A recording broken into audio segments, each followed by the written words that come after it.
Hola, muy buenas noches, bendiciones a cada uno de ustedes que nos está siguiendo en el estudio bíblico. En esta noche, miércoles 11 de octubre del año 2023. Damos las gracias a Dios por la vida, damos gracias a Dios por la libertad que tenemos, damos gracias a Dios por la oportunidad de abrir las Santas Escrituras y poder estudiar. Nuestro estudio está aunque es un estudio bíblico, lo estamos enfocando a un estudio histórico porque estamos hablando sobre la historia de la iglesia. Ya llevamos algunas semanas estudiando sobre algunos periodos. De hecho, el periodo, tuvimos unas introducciones y el periodo de la iglesia en Éfeso y la semana pasada empezamos el de la iglesia en Esmirna. Vamos a orar para que el Señor nos ayude en este momento, nos dé la capacidad, nos dé la gracia, la sabiduría para poder entrar a nuestro estudio, para poder asimilar lo que la palabra de Dios quiere enseñarnos, fortalecernos, mostrarnos en su gracia para poder nosotros vivir y valorar. La idea del estudio sobre la iglesia es valorar lo que Dios nos ha dado. Dios ha sido muy bueno con nosotros, Dios ha sido fantástico, de verdad, en darnos la oportunidad de la libertad que tenemos por hombres y mujeres que pagaron con su vida, con su sangre, fueron martirizados para que nosotros tuviéramos la libertad que tenemos y tuviéramos la iglesia de sana doctrina que tenemos y también la Biblia. Gracias doy a cada uno de ustedes que se une en nuestro estudio bíblico. ¿Qué les parece si oramos? Agreguemos en nuestras oraciones, orar por nuestro país, porque de verdad que nuestro país necesita, nuestros gobernantes necesitan sabiduría, nuestros gobernantes necesitan tener claridad de pensamiento, porque estamos en situaciones muy complejas a nivel de seguridad ciudadana y solamente el Señor nos puede ayudar y puede ayudar a estos hombres y mujeres a legislar, a tomar decisiones sabias para poder frenar un poquito la ola de delincuencia que estamos teniendo en el país y vivir un poco más tranquilos. Además de orar por la paz en Jerusalén, que de verdad está muy atribulado aquel sector en aquel lugar tristemente. Bueno, vamos a orar en este momento. Sí, se une con nosotros. Padre, en este momento te damos las gracias por llegar delante de tu presencia en acción de gracias. Te agradezco montones, Dios, los hermanos y las hermanas que se están uniendo al estudio de la Biblia. Eh, Gracias te doy, Señor, por el tiempo que ellos sacan para estudiar tu palabra. Dios, yo te quiero pedir por nuestro país, te quiero pedir por nuestros gobernantes, los diputados, los ministros, que tienen que ver, que intervienen en estas decisiones de la seguridad ciudadana. Porque, Señor, estamos pasando calamidades muy fuertes en cuanto a los crímenes, los homicidios, los asesinatos que estamos viviendo en nuestro país. Sabemos que, si bien es cierto, la raíz es el pecado del ser humano y que la solución es Cristo, nada más. También, Dios, necesitamos de sabiduría para estas personas a la hora de legislar, a la hora de tomar decisiones, para mejorar tal vez las condiciones de los investigadores, de los policías, de los criminólogos, de las personas que tienen que intervienen en estas áreas, Señor, y oro para que usted salve y cambie el rumbo de la vida de estas personas que están cortando la vida de otros. Te pido, Dios mío, de que usted limpie nuestra nación. Oro por la paz en Jerusalén también. Oro, Señor, por las situaciones que se están viviendo en ese lado del mundo. Te ruego que tú tengas misericordia, Señor, de todas las personas que han sido secuestradas. Desafortunadamente la guerra siempre trae dolor, la guerra siempre trae hambre, la guerra siempre trae, Señor, aflicciones y horribles que se están viviendo, Señor, allá en este sector del Medio Oriente. Pido, Señor, por tu gracia y pido, Señor, que tú lleves a cabo tu plan. Dame sabiduría ahora a la hora de exponer tu palabra y a la hora de exponer sobre la historia de la iglesia. En el nombre de Jesús, amén. Bueno, gracias a cada uno, cada persona que se está uniendo a nosotros.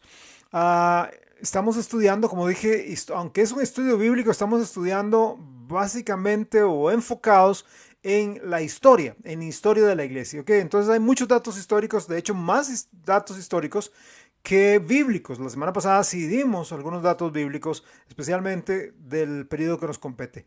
Estamos viendo el periodo de la iglesia que ubicamos durante el tiempo de la iglesia de Esmirna. Nuestro texto que revisamos la semana pasada, por si usted quiere apuntarlo y revisarlo usted, es Apocalipsis capítulo 2, versículos 8 al 11. Apocalipsis 2, 8 al 11. Dijimos que Esmirna significa mirra. Fue una iglesia que sufrió mucho. Estuvo bajo las 10 más grandes persecuciones perpetradas por la Roma pagana. Hablamos la semana pasada de las 5 primeras persecuciones. Hablamos de la persecución bajo Nerón, bajo Domiciano, bajo Trajano, bajo Marco Aurelio y la última bajo Septimio Severo. Ahí fue donde quedamos. Bueno, vamos a seguir un poquito adelante para terminar este periodo de la iglesia de Esmirna. El sexto periodo de persecución se dio bajo Maximino. Maximino estuvo en escena en el año 235 al 238. Él hizo todo lo posible por exterminar a los cristianos en Capadocia. Hipólito, del cual vamos a hablar más adelante, fue atado a un caballo indómito y arrastrado por las calles hasta morir. La semana pasada yo di varios datos un poco fuertes de los martirios que muchos hermanos y hermanas tuvieron.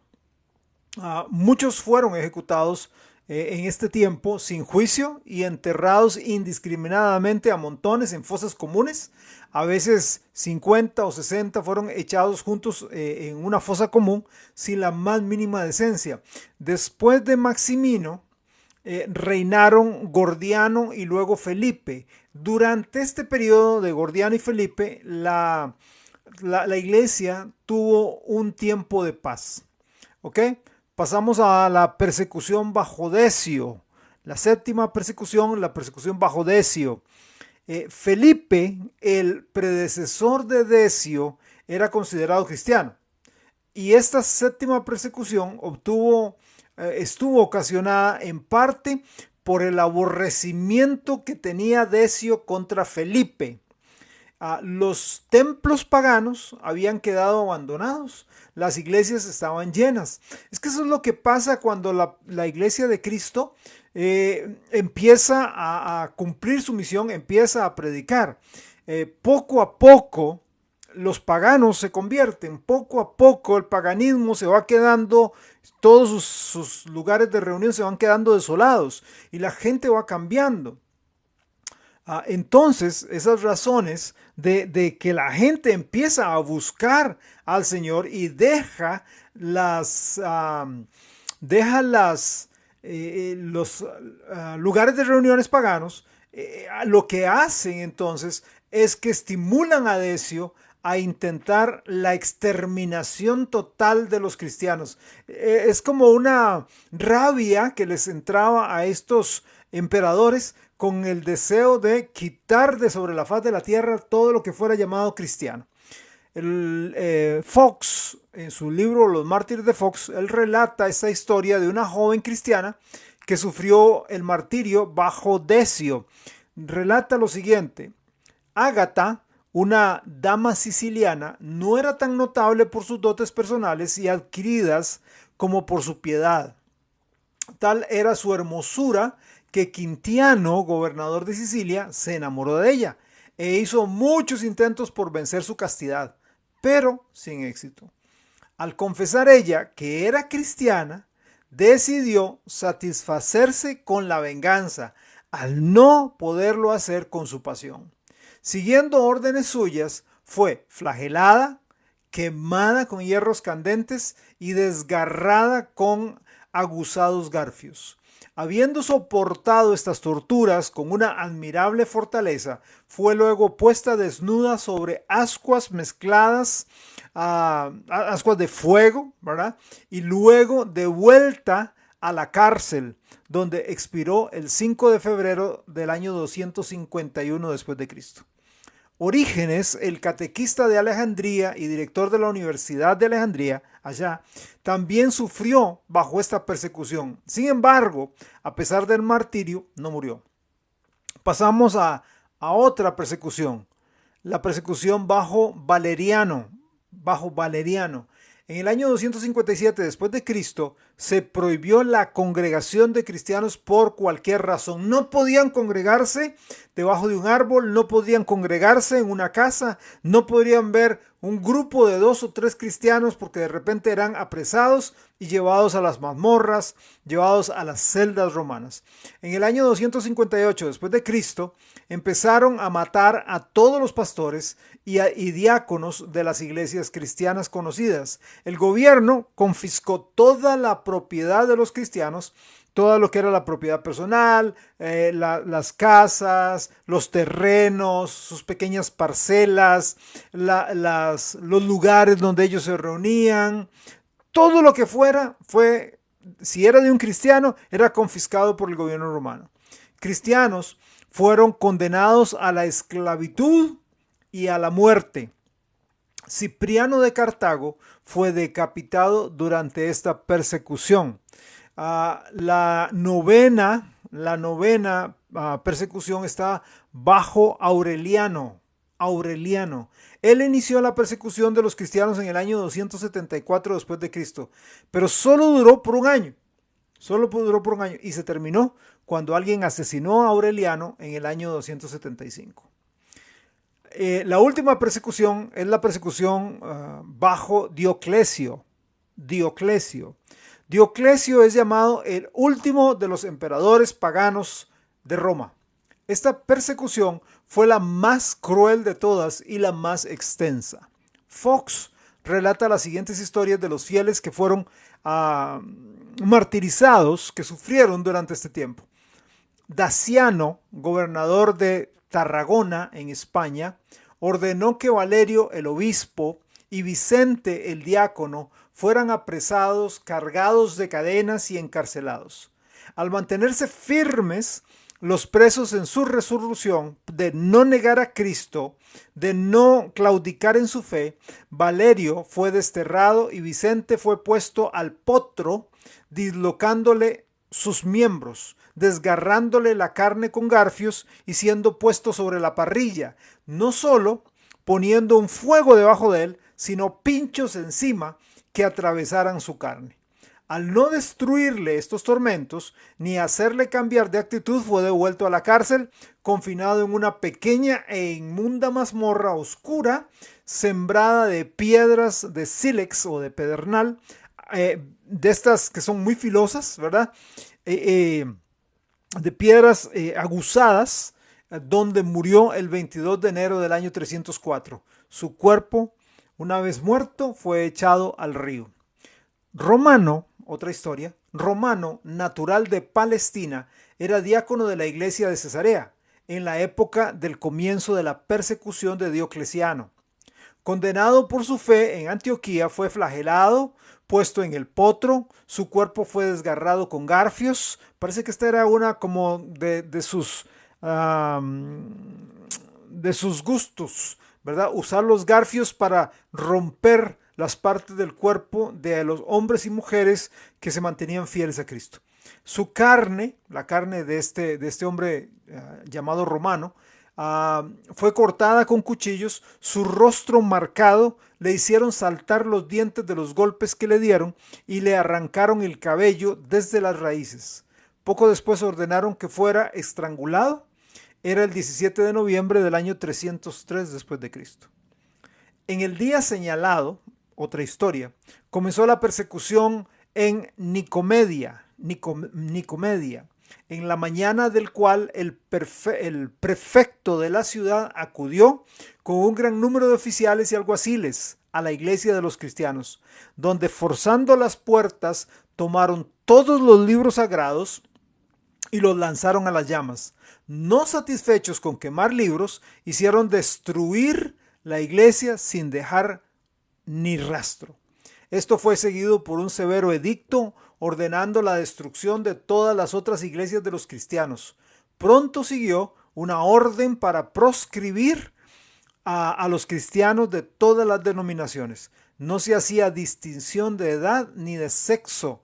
Muchas casas fueron incendiadas y familias cristianas enteras perecieron en las llamas. A otras les ataron piedras en el cuello y atados juntos fueron llevados a la orilla de un río o fueron llevados a la orilla del mar. Entonces, cuando les pedían que negaran su fe, ¿verdad? En esos casos de esos ríos muy caudalosos, al tener, qué sé yo, tal vez una familia de 5, de 7 o toda una comunidad amarrados uno con otro con cadenas o amarrados unos con otros con mecates, al mantenerse firmes, pues amarraban también la primera persona unas piedras muy pesadas, lo empujaban a este río. Y esta misma persona, al estar amarrado a otro, jalaba al segundo, jalaba al tercero, jalaba al cuarto, jalaba al quinto, y así todo mundo iba ahogándose en ese río. Potros, azotes, espadas, dagas, cruces, veneno y hambre se emplearon en los diversos lugares para dar muerte a los cristianos. Una ciudad de Frigia, totalmente poblada por cristianos, fue quemada y todos los moradores, según Fox, perecieron en las llamas. Muchas de estas historias, y repito, estoy tomando las historias menos desgarradoras, estoy tomando las historias no tan brutalmente crueles, por respeto de algunas cosas que ellos hicieron, de las prácticas horrorosas, las formas en cómo tomaban a las mujeres y hacían con ellas horrores de horrores, que repito, por modestia, por respeto, no lo menciono, aunque están en los anales históricos. Todo eso, lo que nos debe hacer pensar es que nosotros hoy día no estamos bajo una persecución y no debemos dormirnos, como decía mi abuelita, no debemos dormirnos en los laureles. Tenemos que aprovechar de nuestra libertad para seguir extendiendo el evangelio donde Dios nos ponga. Estoy viendo que hay algunos hermanos que están poniendo sus localidades, ¿verdad? Algunos de Escazú, Cóbano de Punta Arenas, otros en otros sectores. Gracias por escucharnos. Me siento muy bendecido, hermanas y hermanos. Me siento muy bendecido porque ustedes nos estén escuchando. Yo quiero motivarles a seguir adelante en el Señor, a ser fieles al Señor.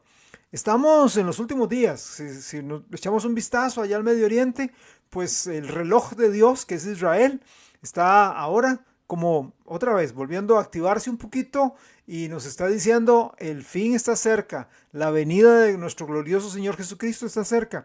Entonces no es para que nos quedemos sentados diciendo sí, ven Señor Jesús, es para que nosotros, por un lado, sí, ven Señor Jesús, pero por otro lado, sigamos guardando nuestra familia en Cristo, sigamos presentando a las personas a Cristo, sigamos testificando de Jesús, viviendo la vida de Jesús, modelando la vida de Jesús a las demás personas. Bueno, ya vimos las 10 persecuciones más grandes del Imperio Romano hacia los cristianos. Quiero que veamos una conclusión en cuanto a las persecuciones, no en cuanto al estudio de hoy, porque todavía nos falta un poco, pero en cuanto a las persecuciones.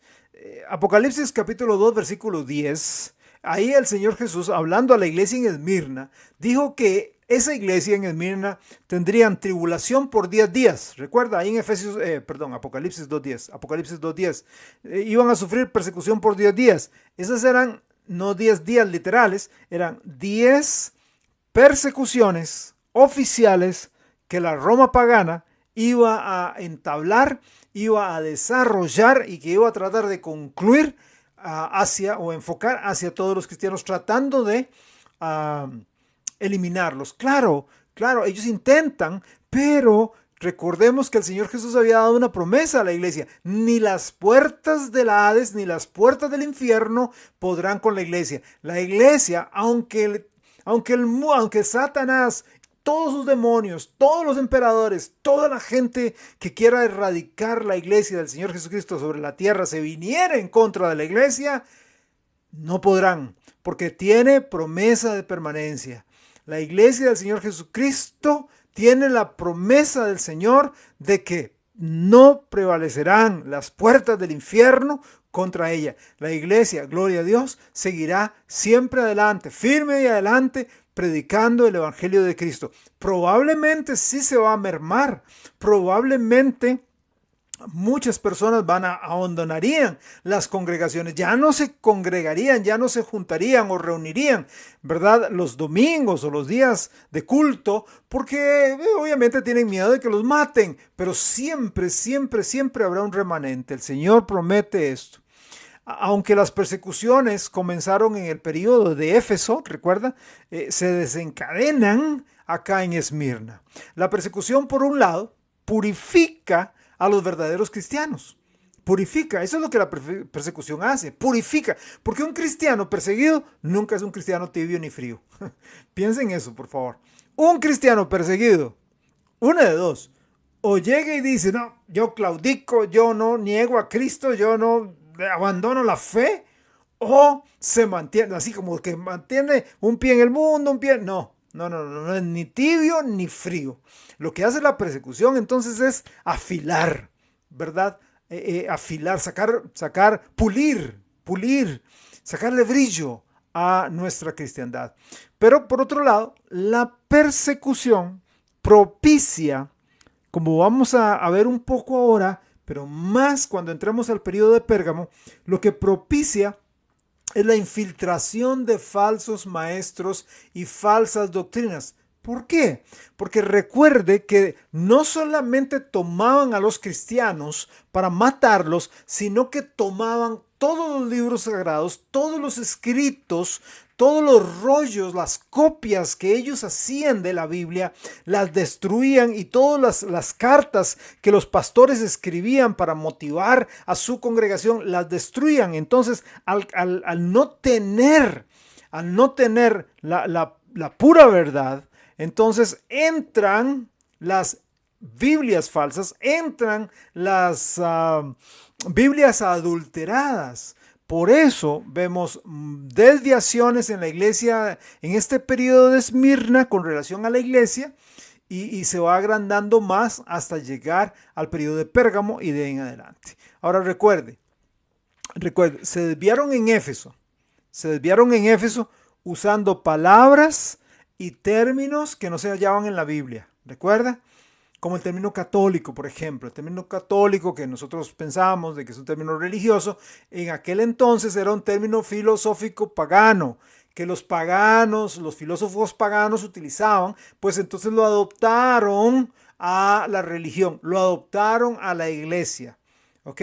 Y ya empiezan con unas alteraciones en cuanto a la cena del Señor, que ya el que administraba la cena del Señor se va a llamar sacerdote, que ya ahora va a ser como la parte más sublime del culto o del tiempo de adoración de la iglesia. No es tanto el tiempo de cantos, porque la iglesia primitiva cantaba, no es tanto el tiempo de la predicación y enseñanza de la Biblia, que es lo más importante, sino lo más importante ahora va a ser ese centro, ¿verdad? Y recuerde que ya había unos que empezaban a hablar de la famosa transubstanciación por aquí, por allá, suavecito, que probablemente lo que estamos haciendo es comiendo el cuerpo literal de Jesús y tomando la sangre. Todavía, yo quiero aclarar esto, todavía no hemos llegado al año 300 y pico, donde ya eso empieza a formalizarse, pero ya empezaban esas doctrinas a infiltrarse poco a poco en las iglesias, y algunas iglesias decían, no, momentito, eso está malo, eso es herejía pura, yo no sigo con esto, y esas personas eran expulsadas, eran perseguidas. Pero de repente algunas congregaciones empezaron a adoptar eso. Sí, mira, suena bien, me parece, ¿verdad? Ahora, durante el periodo de Esmirna vemos el desarrollo de la desviación que empezó en Éfeso, ¿verdad? Lo vemos que toma fuerza acá en el periodo de Esmirna. Empiezan ya a añadir doctrinas y aún hasta libros enteros a la escritura, como vamos a ver dentro de un ratito. Las desviaciones doctrinales en el tiempo de Esmirna, como dije, empezaron en Éfeso, cuestiones con relación a la cena del Señor, ¿verdad? Ya la persona, ya empezaron a hacer un tiempo más sublime, ya algo más misterioso, más místico, ¿verdad? Ya no era la idea de Cristo sentado con sus apóstoles, repartiendo el pan, tomando el vino todos, y él mismo dijo, háganlo esto, cada vez que lo hagan, lo van a hacer en memoria de mí. O sea, ustedes cuando lo hagan, se van a acordar de mí, se van a acordar de mi sacrificio. Este pan representa mi cuerpo que va a ser quebrado, que va a ser partido por amor a los pecadores, y este jugo de la vid representa la sangre que yo voy a derramar. Entonces, cada vez que ustedes lo hagan, van a tener una fiesta solemne donde van a recordar mi muerte. Pero entonces empezaron a hacerlo algo más místico, más sublime, ¿verdad? Ya algo más especial, inclusive más especial que la predicación de la Biblia. Empezaron ya a hablar unas cuantas cosas con relación al bautismo, unas cuantas cosas con relación a la iglesia, que de repente somos hijos de la iglesia, que la iglesia es nuestra madre, cosa que nada que ver, absolutamente nada que ver. En ningún lugar de las Sagradas Escrituras se ve eso, ¿verdad? Y de repente empieza algo que se llama la teología del reemplazo. Yo lo mencioné la semana pasada por encima, pero entre este periodo de Esmirna aparece esto que se llama la teología del reemplazo. Recuerda cuando estábamos leyendo la parte de Esmirna que el Señor le dice a Esmirna, oigan, hay algunos de ustedes que se creen judíos y no lo son. Algunos de ustedes se creen judíos y no lo son. Vea, durante este periodo del año 200 al 235, después de Cristo, se desarrolla la enseñanza de que la iglesia, y escúcheme bien porque esta enseñanza permanece hasta el día de hoy, y algunas personas están confusas con relación a eso. Esta enseñanza que nace allá y se va desarrollando a través de los tiempos, dice que la iglesia reemplaza a la nación de Israel. Que la iglesia reemplaza a la nación de Israel. O sea, es decir, ya Dios desechó totalmente a Israel para siempre. Y ahora es la iglesia la que toma el lugar de Israel, es la beneficiaria de las promesas que Dios hizo a la nación de Israel. Entonces, todas las promesas de una tierra física, perdón, no son ya para Israel, sino que son para la iglesia. Perdón. Esta doctrina contradice Romanos capítulo 11, versículo 25. Romanos 11, 25, que claramente reza que Dios no ha terminado con Israel. ¿Tiene su Biblia por ahí? Vea Romanos 11, 25. Dice, porque no quiero, hermanos, que ignoréis este misterio. Pablo lo llama un misterio. Para que no seáis arrogantes en cuanto a vosotros mismos, que ha acontecido a Israel endurecimiento en parte, hasta que haya entrado la plenitud de los gentiles. O sea, Israel ha entrado en un periodo de apostasía. Bueno, ellos venían durante todo el Antiguo Testamento, recuerda Jueces, recuerda el tiempo de Samuel, de Reyes, de Crónicas, los recuerda los profetas, cómo ellos se fueron apartando del Señor, se fueron apartando del Señor, y el Señor los tiene que mandar a cautiverios, al cautiverio de Asiria, al reino del norte, y Babilonia, al reino del sur. Y luego tienen 400 años de silencio, son dominados por los babilonios, son dominados por los persas, son dominados por los griegos, por los romanos, ¿verdad? Pero no es que Dios ha terminado con Israel. Israel sigue siendo la nación de Dios. ¿Qué es lo que está pasando? Si usted ve todo el Antiguo Testamento, tiene que ver con ¿quién? Con la nación de Israel. La iglesia no aparece, salvo en algunos tipos, cuadros o símbolos, ¿verdad? Como dándonos unos pincelazos de que viene algo que se va a llamar la iglesia, viene algo, ¿ok? Pero luego viene Pablo y Dios le revela el misterio de la iglesia, y para eso el libro de Efesios ahí lo menciona, lo aclara.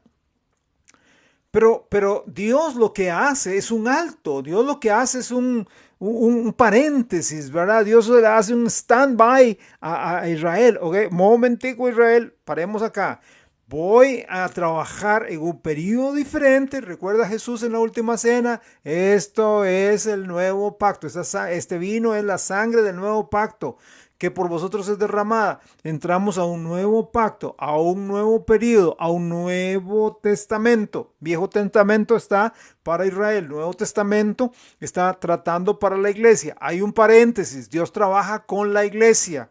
La iglesia no es Israel, la iglesia es la iglesia. La iglesia está conformada, primero fue por judíos principalmente, luego fueron por judíos y gentiles, ¿verdad? Mayormente judíos, luego gentiles, luego llega a equipararse y luego va bajando la cantidad de judíos por su dureza de corazón y más los gentiles, y hoy por hoy básicamente la iglesia está conformada por gentiles en su mayoría.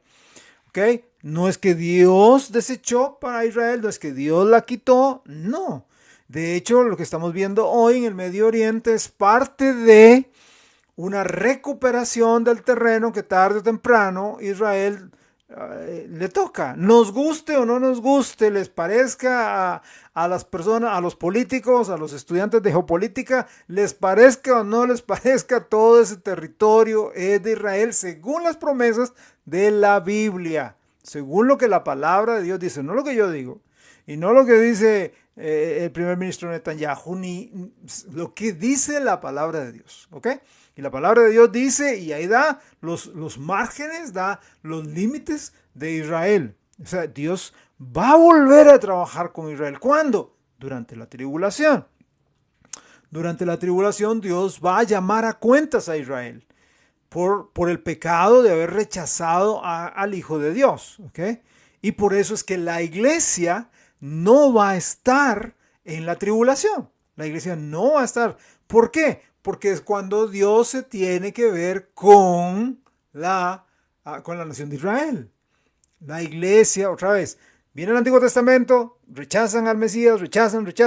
Viene Jesús a las ovejas, ¿recuerda? Principio del ministerio de Jesús, yo he venido a las ovejas perdidas de la casa de Israel. Juan capítulo 1, versículo 11, a lo suyo vino y los suyos, los judíos, la casa de Israel, no lo recibieron. ¿Ok?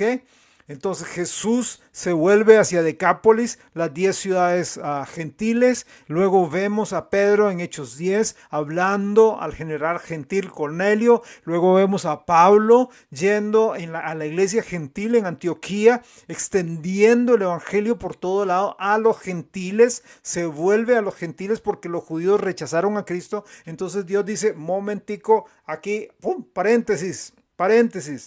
Y empieza la iglesia y trabaja Dios con la iglesia. Cuando Jesús venga, el Señor se lleva a la iglesia y el Señor dice, ahora sí Israel, venga para acá, venga para acá.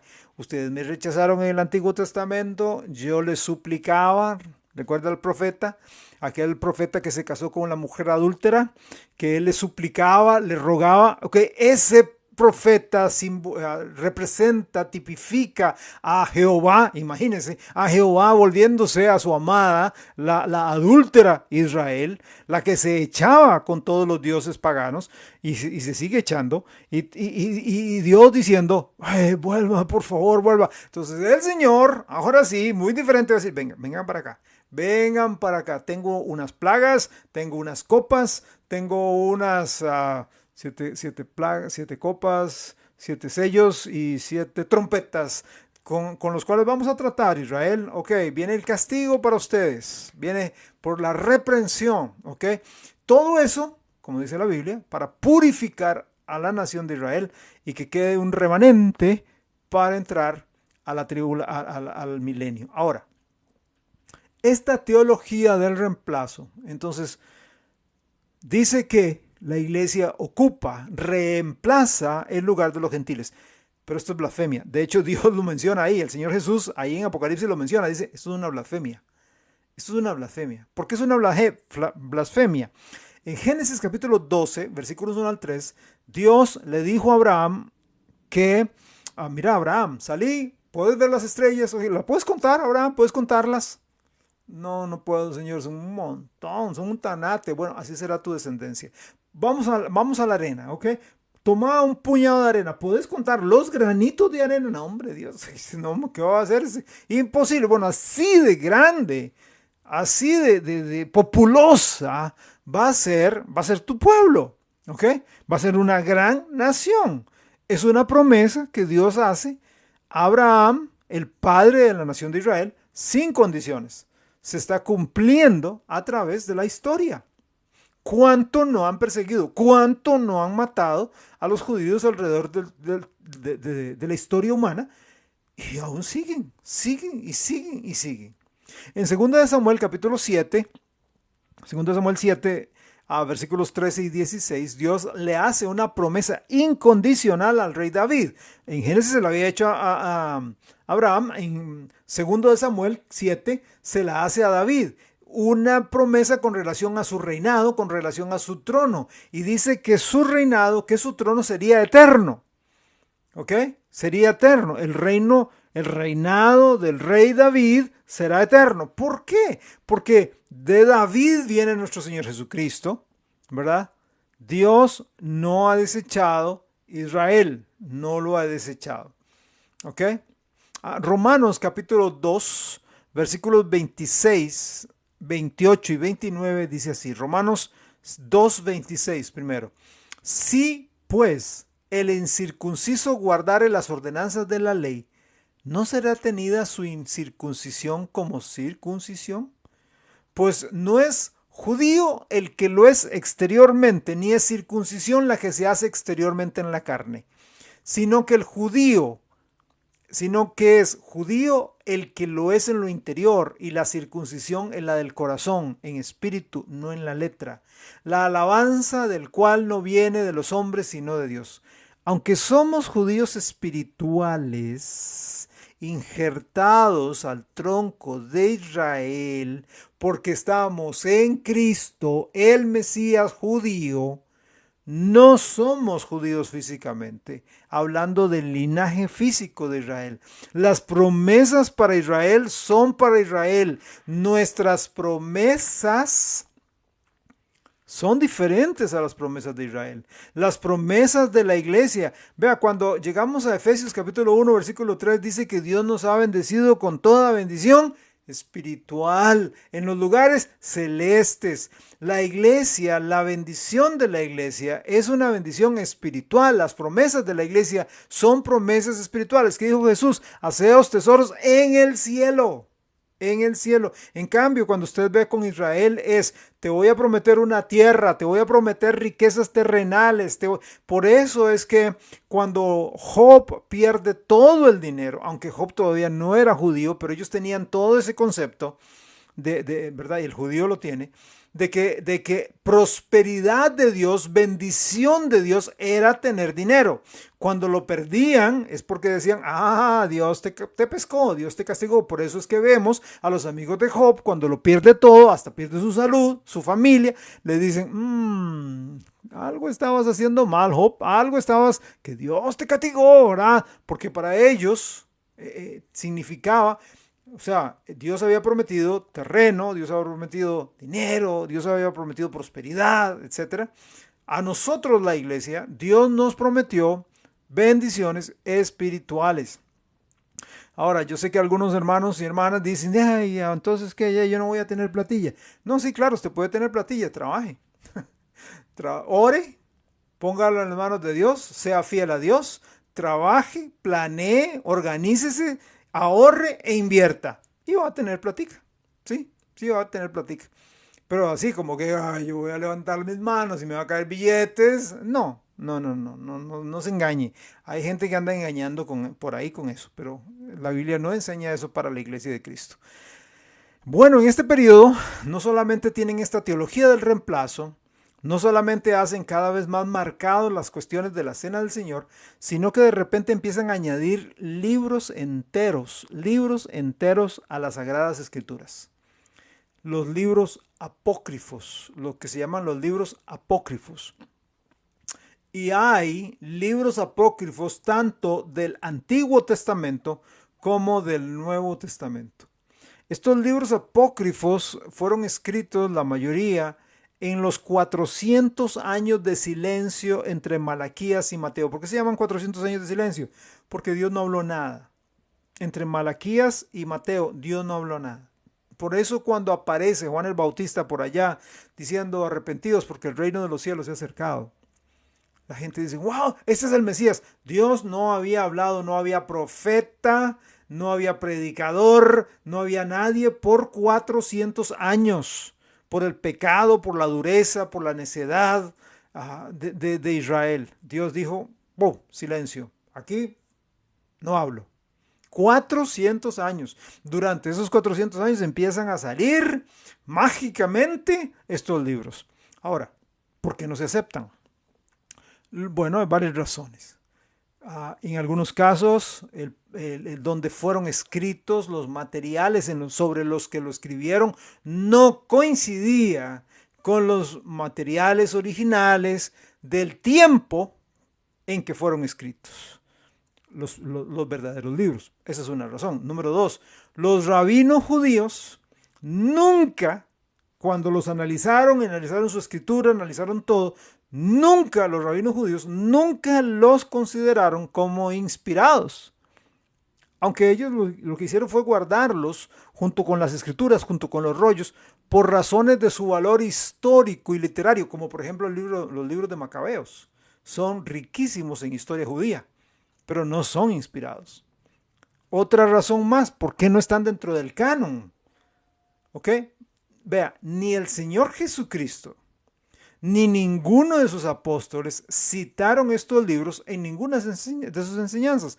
Jesús, sus apóstoles, ¿verdad?, citaron a Isaías, citaron a Jeremías, citaron a Ezequiel, citaron a Daniel, citaron a varios profetas, citaron a David en los Salmos, citaron el Génesis. O sea, ellos citaron, pero no hay ninguna cita, ninguna mención sobre ninguno de esos libros que fueron apareciendo que son considerados apócrifos, pero que luego la Iglesia Católica Romana los agrega dentro del canon y dicen que son inspirados.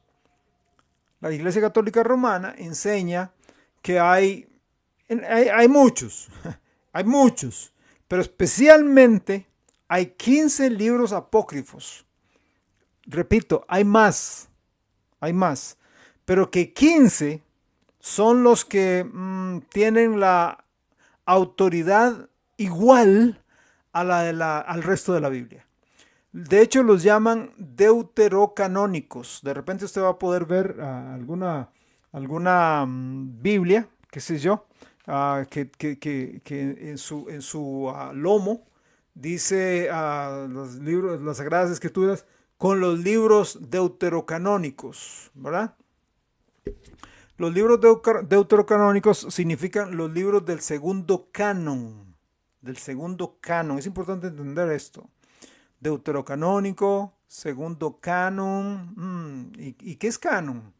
Bueno, la palabra canon aplicada a las escrituras significa la lista oficialmente aceptada de los libros inspirados.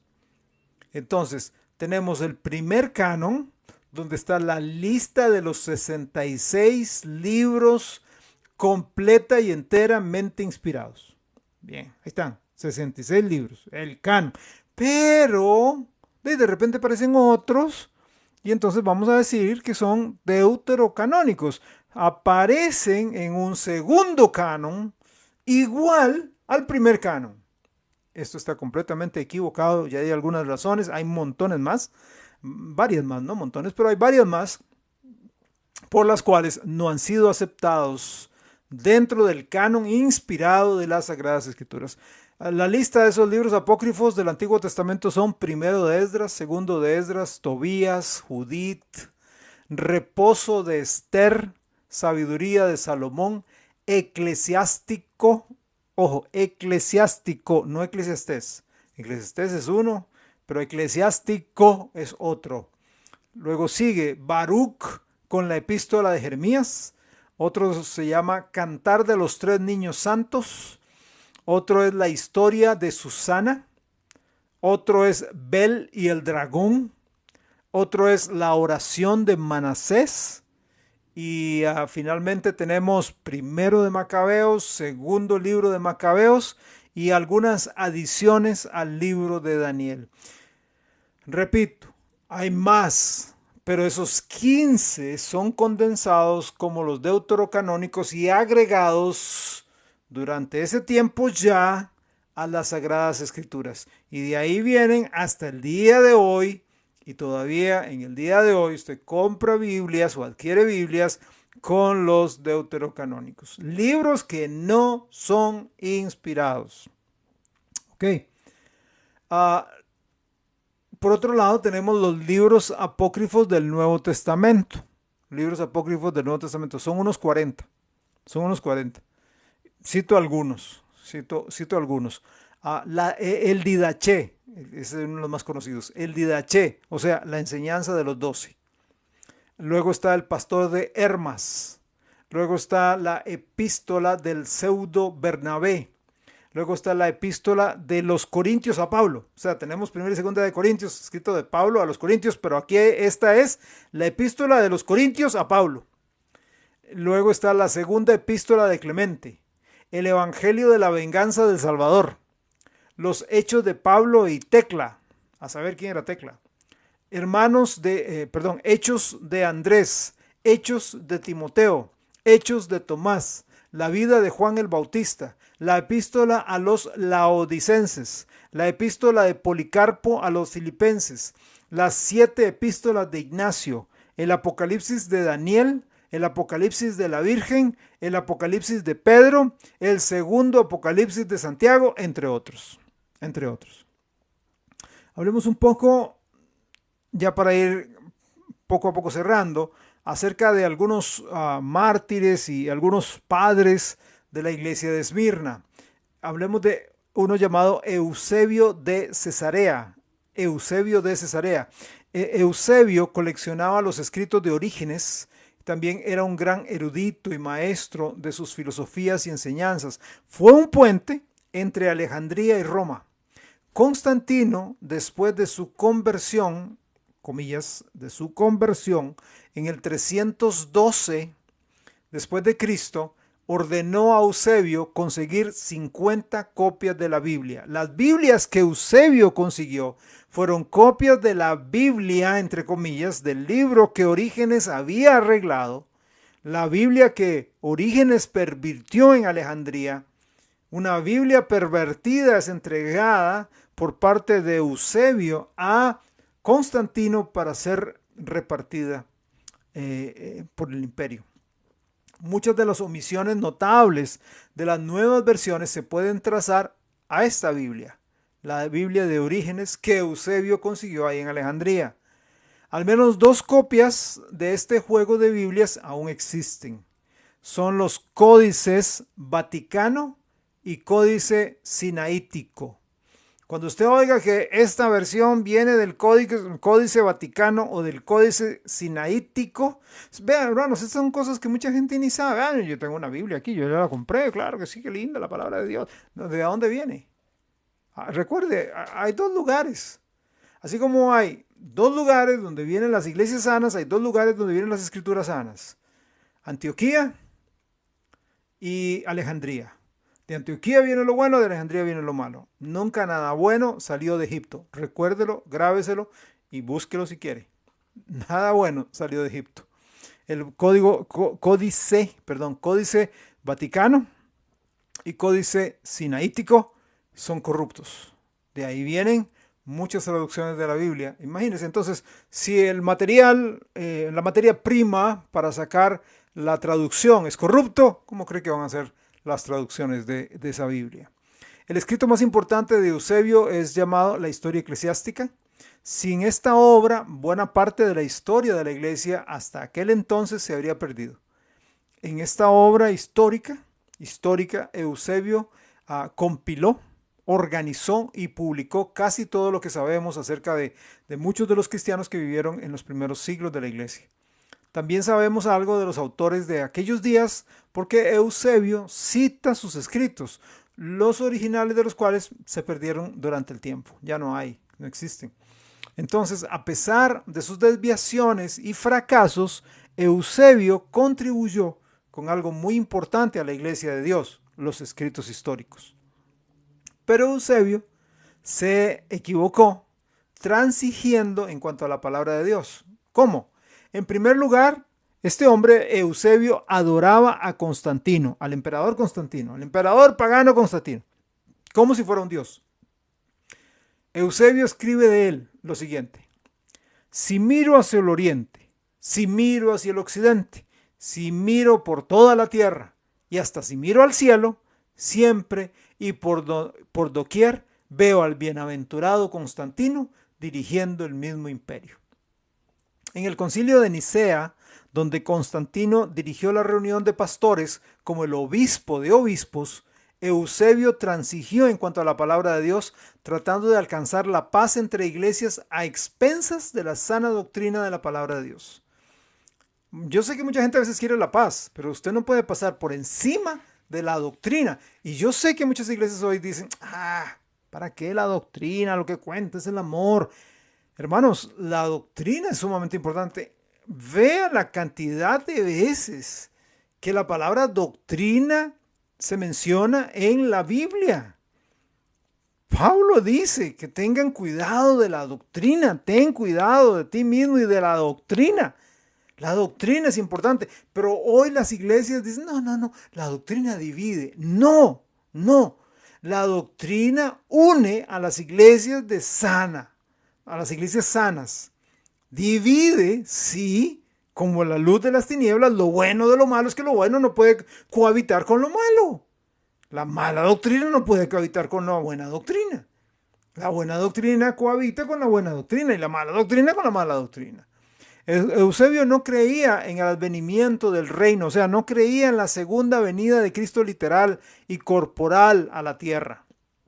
Según Eusebio, con Constantino y sus sucesores se cumplió el plan de Dios. O sea, ya estaba el reino de Dios en la tierra con Constantino.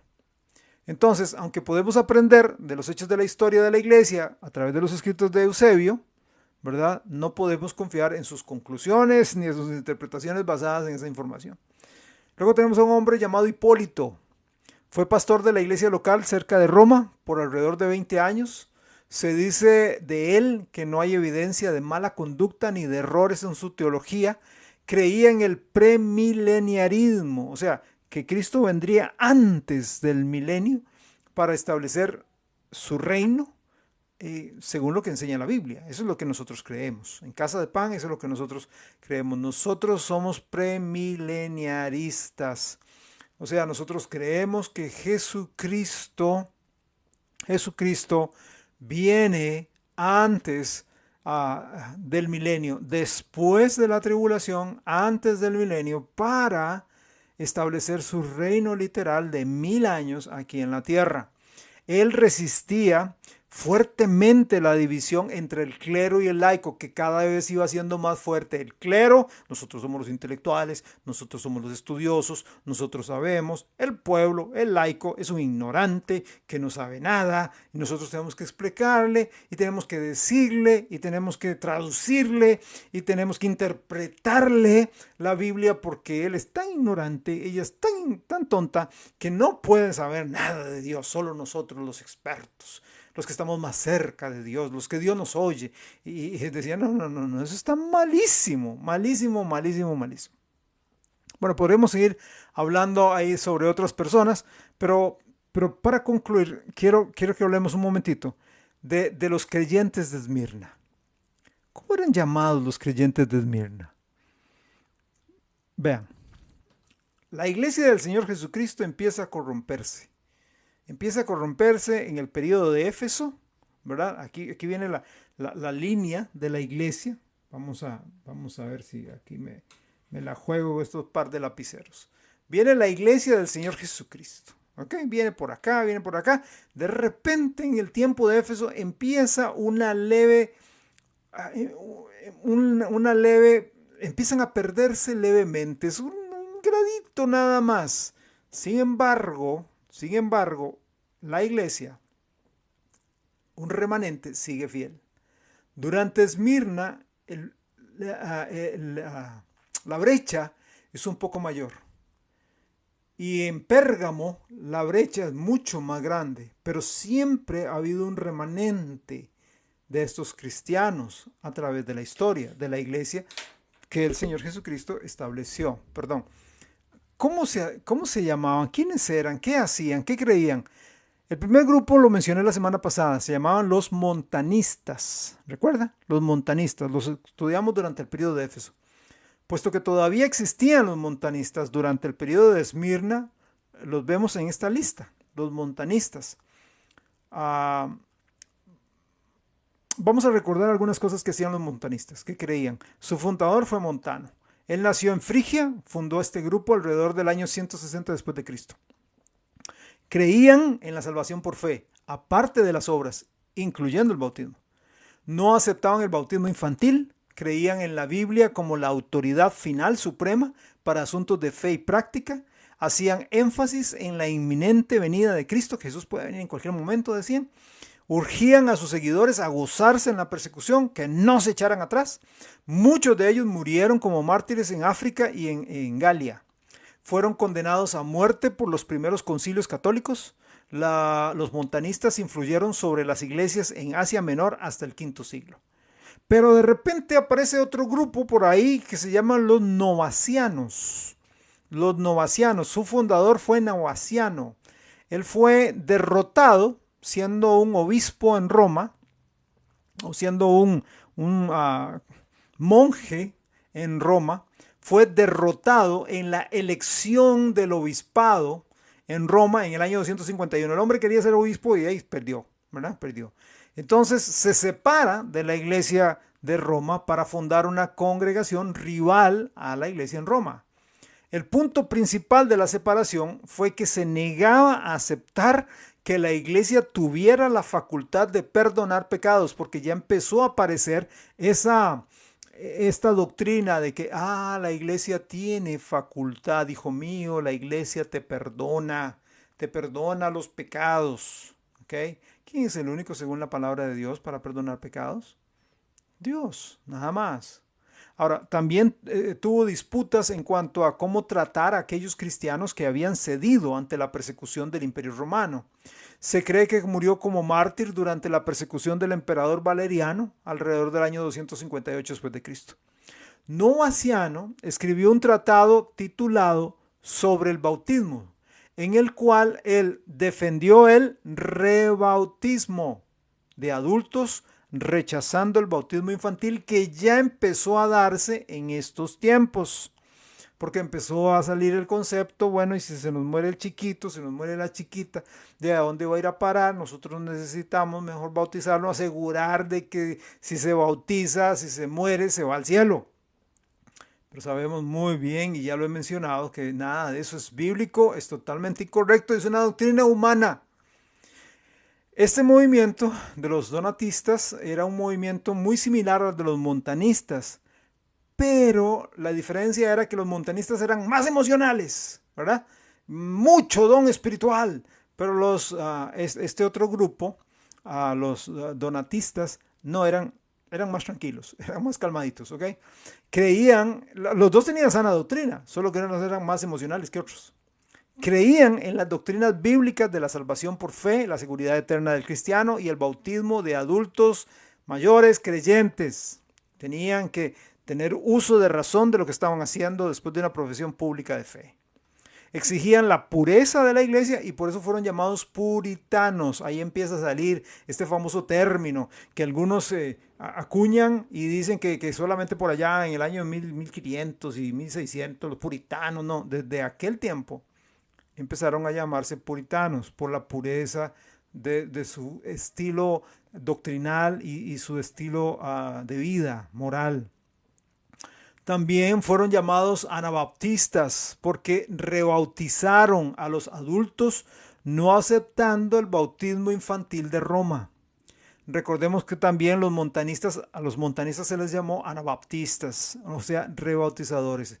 Entonces, ¿qué vemos aquí? Que los montanistas, que los donatistas son llamados anabaptistas también. No reverenciaban las reliquias ni a los santos muertos, era gente sencilla y santa en su andar diario. Fueron duros con aquellos que se dieron bajo la presión de la persecución. Ellos establecieron una red de congregaciones que compartían la misma fe. Llegaron a denominarles también y darles el nombre de cátaros o cataríes o cataris, que quiere decir los puros, en África, Asia Menor y otros lugares del Mediterráneo. Fueron considerados herejes bajo los tiempos de Constantino, cuando éste les otorga la tolerancia. La influencia de los novacianos continuó siendo fuerte hasta el siglo VII. Luego tenemos los donatistas, que llevamos montanistas, novacianos, donatistas. Los donatistas eran seguidores de un pastor llamado Donato. Él fue pastor en Numidia y luego en Cartago en el cuarto siglo. Cartago, ¿verdad? No nuestro Cartago, sino al norte del África. Es famoso por una pregunta.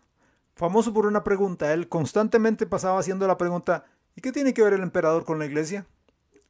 Porque como vinculaban siempre, ya estaban empezando a vincular a la iglesia, no, que la iglesia tiene que el emperador, que el emperador se mete en las cosas de la iglesia. ¿Y qué tiene que ver el emperador con la iglesia? Al César lo que es del César, a Dios lo que es de Dios. Él rechazaba totalmente la autoridad del emperador sobre los asuntos de la iglesia. Los donatistas se negaron a reconocer a Cecilio como pastor de la iglesia de Cartago porque lo consideraban un traidor.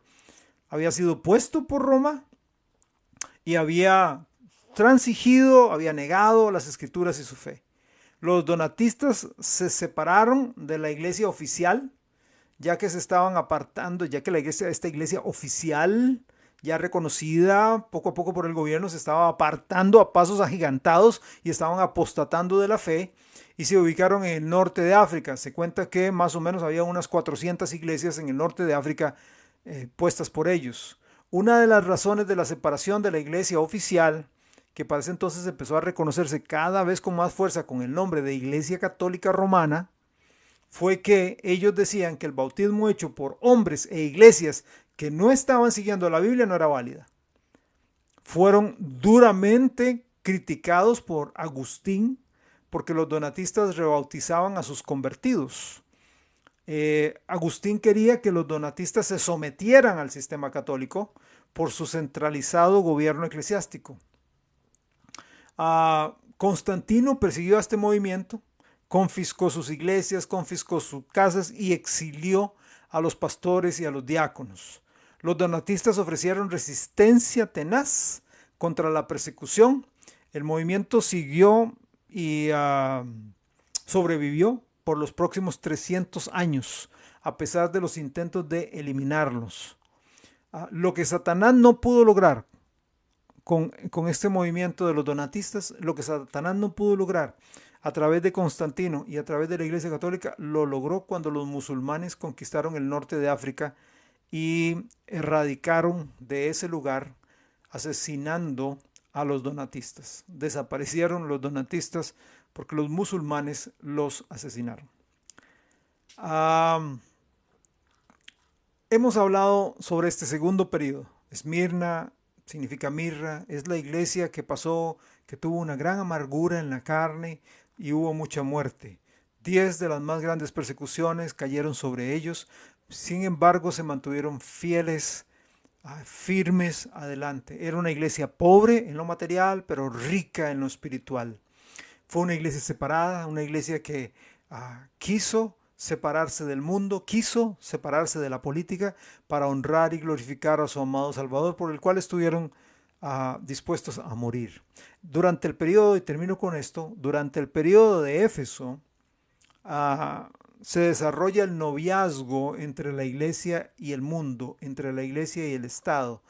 En Esmirna se da el compromiso, o sea, la promesa de matrimonio entre la iglesia y el mundo. Y en el siguiente periodo, que Dios primero veamos la otra semana, el de Pérgamo, se da el matrimonio. Ya, se da la consumación entre la iglesia y el gobierno, la iglesia y el Estado, la iglesia y el mundo. Así que le invito para que me acompañe. Esté orando por favor por mí, para que Dios me dé sabiduría, para que Dios me dé gracia. Sepa que no es fácil tocar estos temas. Hay mucha sensibilidad de por medio. No quiero ofender a nadie, pero sí quiero enseñar la verdad. Porque muchas veces estamos en alguna iglesia y no sabemos ni qué creemos, no sabemos ni siquiera qué linaje tenemos hoy. De repente este se peleó con aquel y en una casa forman una iglesia y no se sabe ni qué son y ya ni muchas ni nombre de iglesia tienen, ¿verdad? No, necesitamos saber que somos la iglesia de Cristo. Venimos de Cristo. Venimos de Cristo. Tiene varios nombres. Esta iglesia tiene varios nombres. Pero por eso es importante conocer las doctrinas cardinales de la iglesia a la cual usted asiste. Espero que sea de bendición este estudio. Oramos. Padre, gracias en el nombre de Cristo por ser bueno, paciente, misericordioso. Señor, yo te pido que bendigas este estudio, que las personas que lo vayan a recibir posteriormente o que lo vayan a repasar, Dios alimente su fe, fortalezca su relación contigo, que no lo vean como algo de, es un ataque, jamás, no es un ataque, que lo vean como una forma de exponer la verdad y que puedan buscar por ellos mismos esta verdad. En el nombre de Cristo, mi Salvador amado, te estoy pidiendo por estas cosas. Amén. Amén. Que el Señor los bendiga. Quiero invitarlos a nuestra iglesia. Si usted no tiene una iglesia a la cual asiste regularmente, yo quiero invitarlo a Casa de Pan este próximo domingo a las 10 de la mañana. Seguimos adelante, estamos estudiando el libro de Esdras, así que le invito para que nos pueda acompañar. Que Dios nos bendiga enormemente. También quiero invitar a los jóvenes que se quieran unir a nuestro grupo juvenil los sábados. Este sábado a las 5 de la tarde tenemos nuestra reunión. Así que quisiéramos verlos por allá. Que el Señor los bendiga. Reciban un gran abrazo de nuestra parte, de parte de mi esposa, de mi hija, mío. Y que tengan una buena noche de descanso. Que Dios los bendiga y los guarde en su santo amor. Bendiciones.